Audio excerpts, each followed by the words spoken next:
Ciao ragazzi, oggi vi mostro una cosina che mi avete chiesto in tanti dopo i miei ultimi video riguardanti la moto, ovvero la mount che utilizzo per registrare i miei video FPV in moto.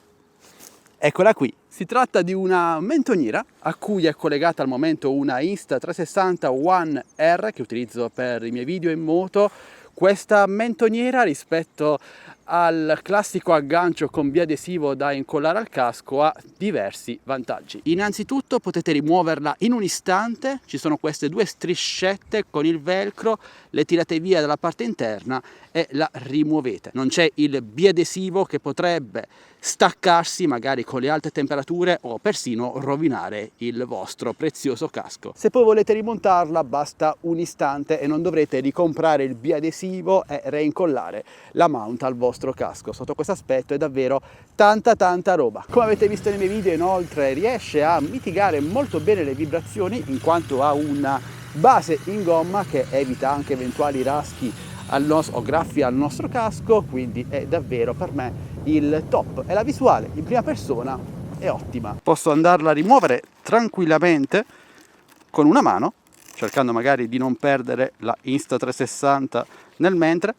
Eccola qui, come vedete è facilissimo, è bella gommata, è leggera, è resistente e ragazzi, credetemi, non c'è il rischio di perderla durante la marcia, come invece succede col biadesivo. Questo modello specifico con colori che andassero ad abbinarsi con la mia moto l'ho pagato attorno ai 20 euro e lo trovate in offerta nel mio canale Telegram ufficiale Tech by Steels, linkato qui sotto in descrizione video. Ci sono comunque diversi colori, diverse tipologie, il funzionamento è sempre lo stesso con il velcro.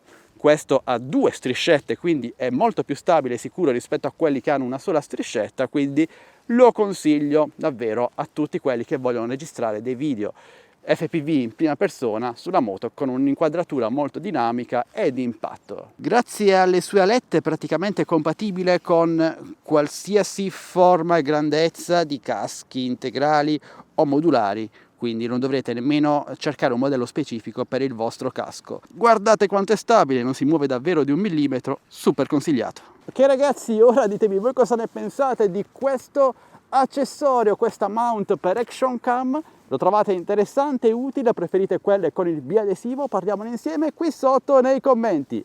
Dite la vostra. Ok, la voce è un po' ovattata perché ho il microfono qui, mi sto ancora attrezzando per il microfono interno, vedrete un video anche di questo più avanti. Vi aspetto nei commenti. Per acquistarla, lei action cam che vi consiglio, entrate nel mio canale Telegram Tech by Steels linkato qui sotto, un bel like per supportarmi, iscrivetevi al canale e noi ci vediamo al mio prossimo video, sempre qui su Addicted to Tech. Alla prossima, ciao ragazzi!